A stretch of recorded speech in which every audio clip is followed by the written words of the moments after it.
भारत आणि पाकिस्तानमधील तणावाची स्थिती तसंच दहशतवाद्यांविरोधातील कारवाई दरम्यान दिल्लीमध्ये हाय अलर्ट जारी करण्यात आलाय. बाजारासह गर्दीच्या ठिकाणी कडक पोलीस बंदोबस्त आहे. केंद्रीय गृहमंत्री अमित शहा यांनी पहलगाम हल्ल्यानंतर दहशतवादावर हल्लाबोल केला.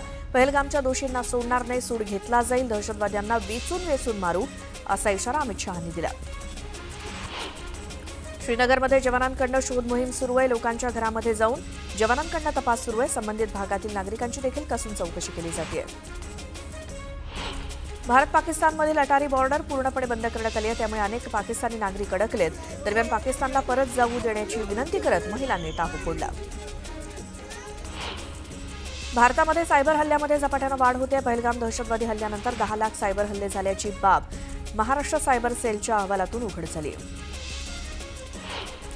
पहलगाम दहशतवादी हल्ल्याशी संबंधित याचिकेवरती सर्वोच्च न्यायालयानं मोठं वक्तव्य केलं. या हल्ल्याशी संबंधित याचिका कोर्टानं फेटाळून लावली. हा काळ देश एकत्र येऊन दहशतवादाविरोधात लढण्याचा आहे आणि अशावेळी सुरक्षा दलांचं मनोबल खच्ची करणं योग्य नाही असं कोर्टानं ठणकावलं. पहलगाम दहशतवादी हल्ल्याच्या तपासाला वेग आलाय. एनआयएचे प्रमुख सदानंद दाते बैसरन घाटीमध्ये गेले होते. एनआयएचे महासंचालक 3 तास बैसरन घाटीमध्ये होते. सूत्रांच्या माहितीनुसार एनआयए प्रमुखांनी घटनास्थळी सखोल पाहणी केली असून OGW नेटवर्क, कम्युनिकेशन सिग्नल आणि दहशतवाद्यांच्या हालचालींवरती प्रत्यक्ष माहिती घेतली. भारत पाकिस्तान आंतरराष्ट्रीय सीमेवरील अर्निया सेक्टर भागामध्ये तणावाचं वातावरण निर्माण झालंय. सतत होत असलेल्या सीज फायरच्या घटनेनंतर सीमावर्ती भागात लहान मुलांना प्रशिक्षण दिलं जात आहे. हल्ल्याच्या वेळी बचाव कसा करायचा या संदर्भात मुलांना शाळेत माहिती दिली जाते. पुण्याच्या राजगुरुनगरमध्ये मुस्लिम समाजाकडून पहलगाम हल्ल्याचा निषेध करण्यात आला. यावेळी पाकिस्तानचा झेंडा फाडून जोरदार घोषणाबाजी करण्यात आली. परिवहन मंत्री प्रताप सरनाईकांनी धाराशिवमध्ये एक सूचक वक्तव्य केलं. काही जुने मित्र शहरातील कचऱ्याचा प्रश्न घेऊन उपोषणाला बसले होते. ते जुने मित्र होते आणि भविष्यात नवीन मित्र होतील असं प्रताप सरनाईकांनी उबाटा खासदार ओमराजे निंबाळकर आणि कैलास पाटील यांच्यासमोर केलं. त्यामुळे शिंदे शिवसेनेचे नवीन होणारे मित्र कोण कोणाचा प्रवेश होणार याच्या चर्चांच्या वावड्या उठायला पुन्हा एकदा सुरुवात झाली आहे. धाराशिव जिल्हा नियोजन समितीच्या 268 कोटींच्या कामाला आमदार राणा पाटलांमुळे स्थगिती आली असा आरोप पालकमंत्री प्रताप सरनाईक यांनी दिला. धाराशिवमधील विकास कामांच्या स्थगितीचा विषय राज्य सरकारचा आहे, माझा नाही असं उत्तर भाजपा आमदार राणा पाटील यांनी प्रताप सरनाईकांना दिलं. कामांच्या शेवटच्या 3 महिन्यातच मंजुरी कशी दिली जाते चौकशी करा याची अशी मागणी राणा पाटील यांनी केली. नवी मुंबई महापालिकेतील उबाठा गटाचे माजी नगरसेवक आणि पक्षाचे प्रतोद रतन मांडवे आणि त्यांची पत्नी सुनीता मांडवे यांनी शिवसेनेत प्रवेश केला. ठाण्यातील आनंद आश्रम इथे हा पक्षप्रवेश पार पडला. पहलगाम हल्ल्यामुळे मालवण राजकोट इथल्या छत्रपती शिवाजी महाराजांच्या पुतळ्याचा लोकार्पणाचा मुहूर्त हुकलाय. 1 मे अर्थात महाराष्ट्र दिनी काल पुतळ्याचं लोकार्पण केलं जाणार होतं. मात्र आता 11 मे रोजी लोकार्पण केलं जाणार असल्याची माहिती समोर आली आहे. समृद्धी महामार्गाच्या इगतपुरी ते आमणे या 4थ्या टप्प्याचा आणि मेट्रो 3 या भुयारी मार्गाच्या BKC ते वरळी मार्गाचं लोकार्पण लांबणीवर पडलंय. आता हे लोकार्पण नक्की कधी होणार हे अस्पष्ट आहे. मुंबईत म्हाडाच्या मुख्यालयात येणाऱ्या नागरिकांची आता प्राधिकरणाकडून सविस्तर माहिती गोळा केली जाते. मात्र काउंटरची संख्या कमी आणि त्यातच ही माहिती गोळा करण्यासाठी वेळ लागत असल्यामुळे म्हाडा मुख्यालयाबाहेर उन्हातान्हात नागरिकांच्या लांबलचक रांगा लागत आहेत. खास करून ज्येष्ठ नागरिकांचे हाल होत आहेत. म्हाडाच्या कोकण मंडळाची प्रथम प्राधान्य योजनेअंतर्गत विविध गृहनिर्माण योजनांमधील 13,995 घरं विक्रीविना पडून आहेत. या घरांच्या विक्रीसाठी म्हाडानं नवीन संकेतस्थळाची निर्मिती केली आहे. याद्वारे विक्रीसाठी उपलब्ध असलेली घरं अर्जदार या संकेतस्थळावरती पाहू शकणार आहेत. मुंबई महानगरपालिकेच्या दवाखान्यांमध्ये डिजिटल सेवा सुरू करण्यात आली आहे. मोठ्या रुग्णालयांमध्ये रुग्णांना एक क्रमांक देण्यात येणार आहे. या क्रमांकाच्या आधारे रुग्णांवरती पुढील उपचार करण्यात येणार आहेत. भारतीय हवाई दलानं पूर्वी राफेल आणि सुखोई विमानांचा आक्रमण नावानं सराव करून पाकिस्तानची झोप उडवली होती. आता भारताच्या या कृतीमुळे भारत आपल्यावरती केव्हाही हल्ला करू शकतो अशी भीती पाकिस्तानला वाटते. त्यामुळे या भीतीपोटी पाकिस्ताननं POKमधील 1,000हून अधिक मदरसे बंद केलेत. राज्य सरकारनं इलेक्ट्रिक वाहन धोरण 2025 जाहीर केलं असून ते 2023 पर्यंत लागू राहणार आहे. राज्यात इलेक्ट्रिक गाड्यांच्या नोंदणीवरती 20 लाखांपर्यंतची सवलत देण्याचा निर्णय घेतलाय. येत्या 5 वर्षांमध्ये एकूण वाहन नोंदणीपैकी 30% वाहनं इलेक्ट्रिक असावीत असं परिवहन विभागानं उद्दिष्ट ठेवलंय. मुंबईला पाणी पुरवठा करणाऱ्या 7ही तलावातील पाणीसाठा 24% आलाय. वेगानं होणाऱ्या बाष्पीभवनामुळे पाणीसाठा झपाट्यानं कमी होत असल्यामुळे पाणी टंचाईचं संकट उभं राहण्याची दाट शक्यता आहे. त्यामुळे मुंबईकरांना पाणी काटकसरीनं वापरण्याचं आवाहन करण्यात आलंय. उन्हाळी सुट्टीमुळे प्रवाशांची गर्दी वाढली असून अनेकांना रेल्वेचं तिकीट मिळेल असं झालंय. त्यातूनच मध्य रेल्वेनं सोडलेल्या विशेष गाड्यांचा कालावधी वाढवण्याचा निर्णय घेतलाय. यात सोलापूर LTT, कोल्हापूर पुणे, सोलापूर दौंड गाड्यांचा समावेश आहे. महाराष्ट्र राज्य माध्यमिक आणि उच्च माध्यमिक मंडळानं 10वीच्या परीक्षा शुल्कात 50 रुपयांची वाढ केली आहे. याआधी 10वीच्या नियमित विद्यार्थ्यांकडून परीक्षा शुल्क 470 रुपये घेतलं जात होतं. आता ते 520 रुपये करण्यात येणार आहे. मुंबई महानगरपालिकेनं आतापर्यंत 43% नालेसफाई झाल्याचं म्हटलंय. मात्र प्रत्यक्षात पालिकेच्या डॅशबोर्डवरती आतापर्यंत केवळ 32% नालेसफाई झाल्याचे आकडे दाखवले जात आहेत. पावसाळा सुरू व्हायला केवळ 1 महिना शिल्लक असताना 100% नालेसफाई अशक्य असल्याचं बोललं जात आहे. गंगापूर तालुक्यातील टोकी शेतशिवार वस्तीवरती राहणाऱ्या शेतकऱ्यांच्या घरावरती 8 ते 10 दरोडेखोरांनी दरोडा टाकल्याची घटना घडली आहे. दरोडेखोरांनी शेतकरी कुटुंबियांना बेदम मारहाण करत त्यांच्या जवळच्या सोन्याचे दागिने तसंच 5 लाखांहून अधिक रोख रक्कम लंपास केली आहे. पोलिसांनी तातडीनं तपासाची चक्र फिरवत दरोडेखोरांच्या मुसक्या आवळल्या. मावळ तालुक्यामध्ये कृषी विभागामार्फत चालू खरीप हंगामाची तयारी जोरदार सुरू आहे. सहाय्यक कृषी अधिकारी स्मिता कानडे यांनी शेतकऱ्यांना सोयाबीन पीक घरगुती उगवण क्षमता चाचणी आणि बीज प्रक्रिया करून पेरणी करण्याबाबत मार्गदर्शन केलं. मार्च महिन्याच्या सुरुवातीपासूनच उन्हाचा कडाका प्रचंड वाढलाय. कमाल तापमानात दिवसागणिक वाढ होत असून तापमानानं 40 पार केली आहे. मावळमध्ये नागरिकांना मार्गदर्शक सूचना जारी करण्यात आल्या. जळगावच्या चोपडा तालुक्यामध्ये गायत्री कोळी या विवाहितेचा संशयास्पद मृत्यू झाल्याचा प्रकार समोर आलाय. महिलेच्या अंगावरती खुणा आणि जखमा आढळल्यात. सासू आणि नणंद यांनी महिलेला गळफास दिल्याचा आरोप माहेरच्या नातेवाईकांनी केलाय. दक्षिण सोलापुरातील बोरामणी इथे विहिरीचा कठडा कोसळून बुडलेल्या 2 मुलांचे मृतदेह सापडलेत. दुपारी 12:30च्या सुमारास 7 ते 8 मुलं विहिरीत पोहण्यासाठी गेली होती. तेव्हा विहिरीचा कठडा कोसळल्यामुळे 2 मुलं ढिगाऱ्याखाली अडकली होती. विरार ते अलिबाग बहुउद्देशीय मार्गिकेच्या कामासाठी तब्बल 36% अधिक दरानं निविदा आलेल्या आहेत. त्यामुळे त्या रद्द करून त्याऐवजी आता हा प्रकल्पच BOT तत्वावरती राबवण्याची तयारी महाराष्ट्र राज्य रस्ते विकास महामंडळानं केली आहे. त्याचा प्रस्ताव आम्ही मंजुरीसाठी राज्य सरकारकडे पाठवला असल्याची माहिती मिळते. रस्त्याच्या काँक्रिटीकरणाचं काम सुमार दर्जाचं केल्यामुळे दुय्यम अभियंता आणि कंत्राटदारावरती महापालिका आयुक्त भूषण गगराणी यांनी कारवाईचा बडगा उगारलाय. काँक्रीट मिश्रणात गुणवत्तेचा अभाव आढळल्यामुळे संबंधित दुय्यम अभियंत्याला निलंबित करण्यात आलं. रस्ते कंत्राटदाराला 50 लाख तर गुणवत्ता नियंत्रण संस्थेला 25 लाख रुपयांचा दंड ठोठावलाय. मलनिस्सारण वाहिन्या, कुंड तसंच भूमिगत गटारं साफ करताना अपंगत्व आलेल्यांना तसंच मृत्युमुखी पडलेल्या सफाई कर्मचाऱ्यांच्या वारसांना अखेर योग्य भरपाई देण्याचा निर्णय राज्य सरकारनं घेतलाय. विशेष म्हणजे 1993 नंतर घडलेल्या घटनांमधील पीडितांना शोधून त्यांना योग्य प्रकारे मदत केली जाणार आहे. नियमित, कंत्राटी तसंच दैनंदिन तत्वावरील कर्मचाऱ्यांचे वारस नुकसान भरपाईला पात्र असतील. मुंबई महानगर परिसरातील घर विक्रीमध्ये वाढ कायम असून त्या तुलनेत नव्या घरांची निर्मिती झालेली नाही. मात्र रिक्त असलेल्या घरांच्या विक्रीमध्ये वाढ झाली असली तरी मुंबई महानगरामध्ये अद्याप 3 लाखांहून अधिक घरं रिक्त आहेत. पुण्यात सुद्धा 89,000 घरं रिक्त असल्याचा अहवाल लायसेस्फोरास या संशोधन कंपनीनं जारी केलाय.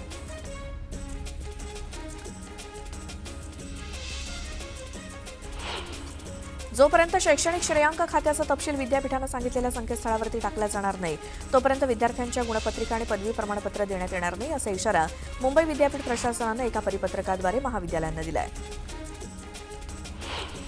जम्मू आणि काश्मीरमधील पहलगाम इथे झालेल्या दहशतवादी हल्ल्यानंतर भारतात आता सायबर हल्ल्यांचं प्रमाण वाढल्याचं आकडेवारीवरून समोर आलंय. 23 एप्रिलपासून देशभरात 10 लाखांहून अधिक हल्ल्यांची नोंद झालेली आहे. या पार्श्वभूमीवर सतर्क राहण्याचं आवाहन महाराष्ट्र सायबर विभागाकडून करण्यात आलंय. नवी मुंबई भारतीय आंब्यापेक्षा आमरसाला जगभरातून जास्त मागणी आहे. निर्यात होणाऱ्या आंब्यापेक्षा दुप्पट आमरस विविध देशांमध्ये पाठवला जातोय. गतवर्षी तब्बल 60,200 टन आमरस निर्यात होऊन त्या माध्यमातून 624 कोटी रुपयांची उलाढाल झाली आहे. HMISच्या इंटरनेट सुविधेसाठी वैद्यकीय शिक्षण विभागाकडून 32 कोटी 21 लाख रुपये देण्यात आले. ही प्रणाली कार्यान्वित करण्यासाठी आवश्यक असलेल्या 5 वर्षांच्या इंटरनेट सुविधेसाठी 32 कोटी 21 लाख रुपयांच्या खर्चाला वैद्यकीय शिक्षण विभागानं मान्यता दिली. RTE अंतर्गत तिसऱ्या प्रतीक्षा यादीचे प्रवेश घेण्यासाठी 7 मे पर्यंत अंतिम मुदत आहे, असं सूचनापत्र प्राथमिक शिक्षण संचालनालयानं जारी केलंय. प्रतीक्षा यादीतील हे सर्व प्रवेश 7 मे पर्यंत पूर्ण होतील याची स्थानिक प्राधिकरणांनी नोंद घ्यावी, असं सूचनापत्रात म्हटलंय.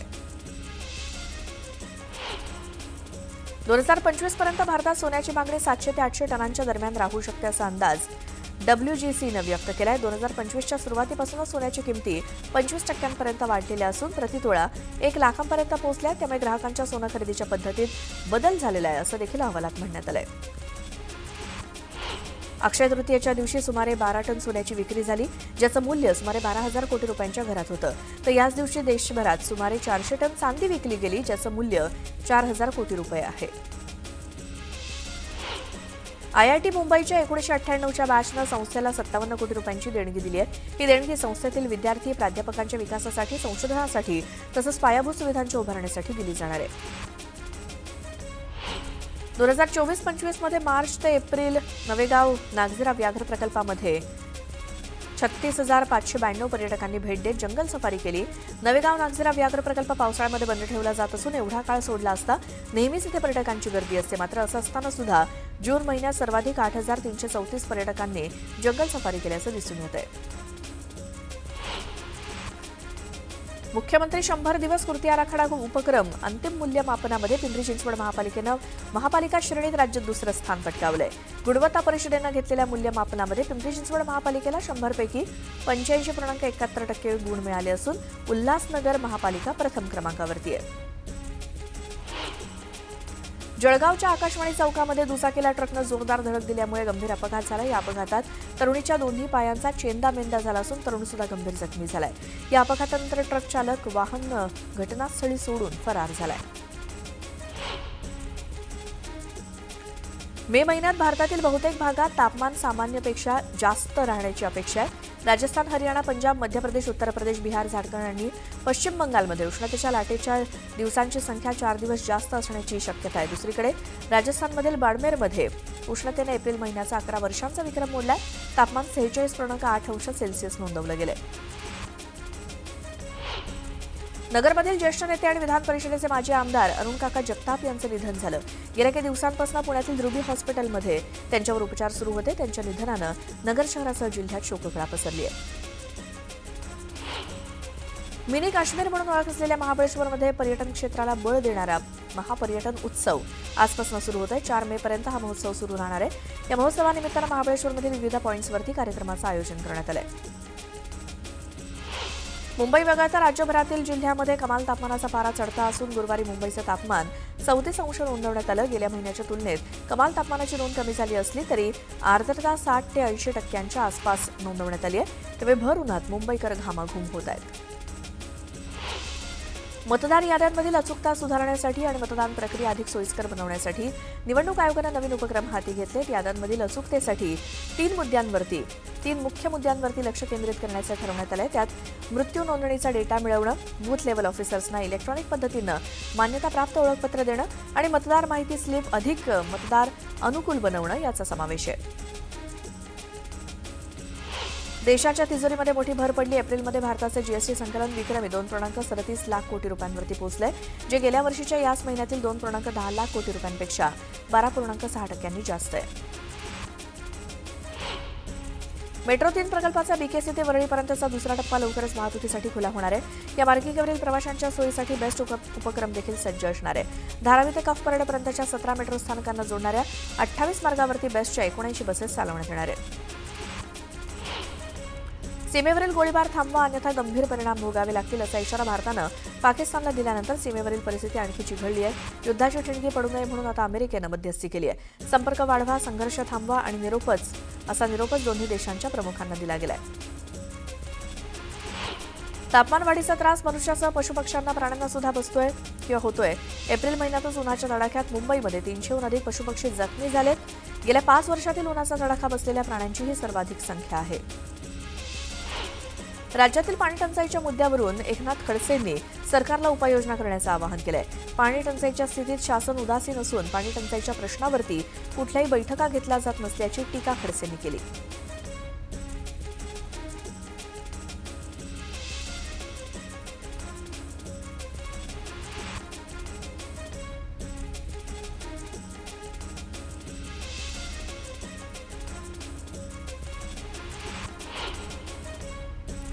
संगम कलेचा सन्मान संस्कृतीचा या भूमिकेतून राष्ट्रवादी काँग्रेस मुंबईमध्ये सलग 4 दिवस गौरवशाली महाराष्ट्र महोत्सव साजरा करतोय। आजपासून या महोत्सवाची सुरुवात झाली असून उपमुख्यमंत्री अजित पवार यांच्या हस्ते काल या महोत्सवाचं उद्घाटन पार पडलं। जातनिहाय जनगणनेवरनं नरेश मस्केंनी काँग्रेसवरती जोरदार टीका केली। काँग्रेसनं जातनिहाय जनगणनेवरनं केवळ राजकारण केल्याचा आरोप त्यांनी केला।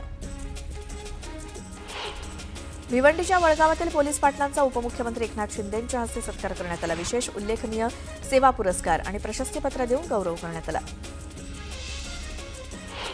लातूर शहरामध्ये गढूळ पाण्याचा पुरवठा होत असल्याचं समोर आलंय, त्यामुळे नागरिकांच्या आरोग्याला धोका निर्माण झालाय। दरम्यान तातडीनं शुद्ध पाण्याचा पुरवठा करण्याची मागणी नागरिकांनी केली, तर आमदार शिवेंद्रराजे भोसलेंनीही संबंधित अधिकाऱ्यांना पाणी शुद्धीकरणाबाबत आदेश दिलेत। हिंगोली पोलिसांच्या ताफ्यामध्ये 13 नवीन वाहनांचा समावेश करण्यात आला। यावेळी नरहरी झिरवाळ यांच्या हस्ते वाहनांचं उद्घाटन करण्यात आलं। छत्रपती संभाजीनगरच्या वक्फ बोर्डाच्या कार्यालयातील अधिकाऱ्यांना इम्तियाज जलील यांनी सुनावलं। वक्फ बोर्डाच्या जागेवर शासकीय बांधकाम होत असल्याचा आरोप करत जलील आक्रमक झाले। जिल्हा नियोजन समितीच्या बैठकीत पुन्हा गोंधळ झालाय। खासदार ओमराजे निंबाळकर आणि आमदार राणा पाटील यांच्या 268 कोटी विकास कामांना स्थगिती आणि तुळजापूर ड्रग्ज प्रकरणावरनं जुंपली। पालकमंत्री प्रताप सरनाईक यांच्यासमोर गोंधळ झाला। बीड पोलीस विभागामध्ये आडनाव कळू नये म्हणून पोलीस नेमप्लेट लावत नव्हते, कारण तो पोलीस कोणत्या जातीचा आहे हे कळेल, असं विधान चंद्रकांत पाटलांनी केलं। समाजात समानता निर्माण होण्यासाठी प्रयत्न करणं गरजेचं आहे, असं देखील चंद्रकांत पाटील म्हणाले। इगतपुरीमध्ये एल्गार कष्टकरी संघटनेनं आंदोलन केलं। जलजीवन मिशन योजनांच्या कामांची चौकशी करण्याची मागणी आंदोलकांनी केली। चौकशी न केल्यास बैतरणा धरणातील पाणी अडवण्याचा इशारा देण्यात आलाय। नंदुरबारमध्ये वक्फ कायद्याला विरोध करण्यात आला। यावेळी मुस्लिम समाजानं 15 मिनिटं लाईट बंद करून विरोध केला। या दरम्यान वक्फ कायदा मागे घेण्याची मागणी यावेळी करण्यात आली। केंद्र सरकारनं ऊसाच्या एफआरपीमध्ये वाढ करण्याचा निर्णय घेतला। या निर्णयाचं पंढरपुरातील शेतकऱ्यांनी स्वागत केलं। पेढे वाटून शेतकऱ्यांनी आनंद व्यक्त केला। पिंपरीमध्ये सायबर पोलिसांनी रॅन्समवेअर हल्ल्याबाबत सावध राहण्याचं आवाहन केलंय। रॅन्समवेअर संगणकामधील महत्त्वाची माहिती एन्क्रिप्ट करून त्यासाठी खंडणीची मागणी होत असल्याचं पोलिसांनी सांगितलं, त्यामुळे नागरिकांना सावधानतेचा सल्ला देण्यात आलाय। डोंबिवली ते तळोजा मार्गावरील घोणीजवळ एका कारचा अपघात झाला। या अपघातामध्ये 4 जण किरकोळ जखमी झालेत। अपघाताची संपूर्ण घटना सीसीटीव्हीत कैद झाली। मावळमध्ये पुणे मुंबई महामार्गावरती 7 तासांपासून मोठी वाहतूक कोंडी निर्माण झाली, त्यामुळे वाहनधारकांना नाहक त्रास सहन करावा लागतोय। दरम्यान वाहतूक कोंडीवरती तोडगा काढण्याची मागणी वाहनधारकांनी केली। नाशिक पुणे महामार्गावरती प्रचंड मोठी वाहतूक कोंडी बघायला मिळते। संगमनेर तालुक्यातील घारगाव शिवार परिसरामध्ये रस्ता रुंदीकरणाचं काम सुरू असल्यामुळे 2 किलोमीटरपर्यंतच्या रांगा लागल्याचं दिसून आलं, त्यामुळे वाहन चालकांना नाहक त्रास सहन करावा लागला।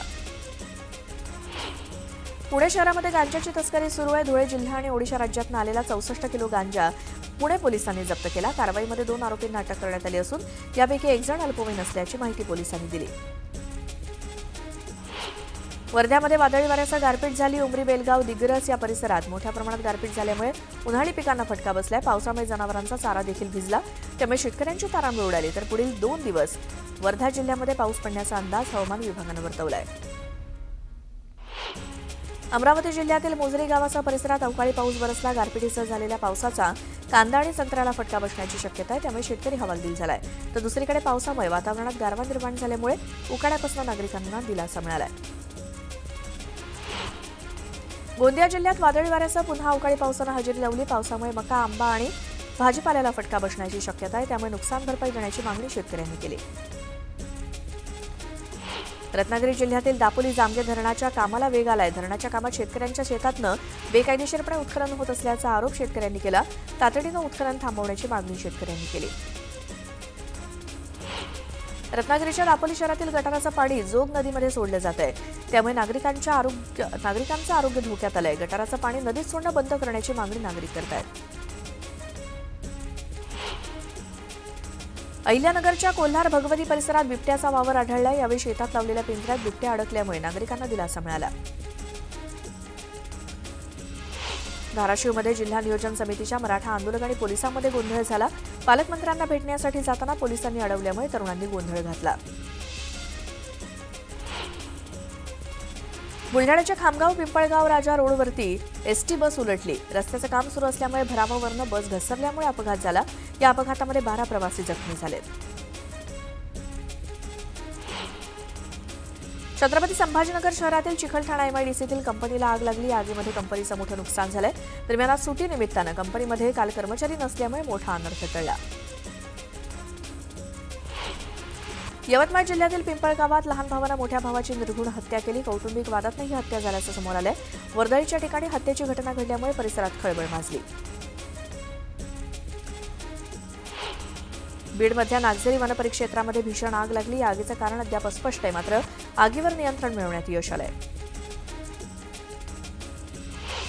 अहिल्यानगरच्या मांडवे गावात जलजीवन मिशनच्या पाईपला आग लागली. आगीमध्ये पाईप जळून खाक झाल्यामुळे प्रशासनाचं मोठं नुकसान झालंय. आगीचं कारण मात्र अस्पष्ट आहे. जालन्याच्या चांदई एको गावात 65 वर्षीय महिलेची हत्या करण्यात आली. दागिन्यांसाठी हत्या केल्याचं तपासातनं समोर आलंय. या प्रकरणी पोलिसांनी 2 जणांना ताब्यात घेतलं. पालघरच्या वाघाडी भीममध्ये सूर्या नदीत एक महिला बुडल्याची घटना घडली. बेपत्ता झालेल्या महिलेचा स्थानिकांच्या मदतीनं शोध घेतला जातोय. अहिल्यानगरच्या कोपर गावात घड्याळाच्या दुकानात चोरी झाली. या प्रकरणात पोलिसांनी 8 जणांच्या टोळीला अटक केली. दरम्यान त्यांच्याकडनं पोलिसांनी मुद्देमाल जप्त केलाय. बीडच्या धामण गावात मजुरांना घेऊन जाणाऱ्या वाहनाचा अपघात झाला. यात 3 महिलांचा जागीच मृत्यू झालाय, तर 16 जण जखमी झाले. जखमींना उपचारासाठी रुग्णालयात दाखल करण्यात आलंय. दौंडच्या दहिटणे गावात बिबट्यानं एका चिमुकल्याला उचलून नेल्याची घटना घडली. दरम्यान वनविभाग आणि पोलिसांच्या मदतीनं चिमुकला मृत अवस्थेत सापडलाय. दिल्ली एनसीआरच्या हवामानात अचानक बदल झाले असून अनेक ठिकाणी जोरदार वाऱ्यासह पाऊस पडतोय. मुसळधार पावसामुळे अनेक भागात पाणी साचलंय, तर या पावसामुळे दिल्लीकरांना उष्णतेपासून दिलासा मिळालाय.